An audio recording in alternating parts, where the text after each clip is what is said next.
Diversitet for mig, det er, at man udnytter alle de forskelligheder, vi har iblandt os mennesker imellem. Så man udnytter alle folks individuelle kompetencer, uanset race, køn, religion, etnicitet osv.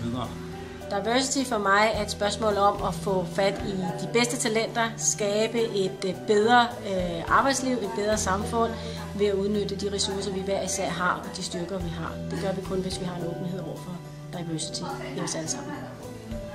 Mangfoldighed er, at alle har deres egne evner og kompetencer, og vi skal skabe et miljø, hvor at alle kan bidrage, og vi kan få alle de fantastiske idéer og evner og kompetencer til at gå og smelte sammen til en helhed.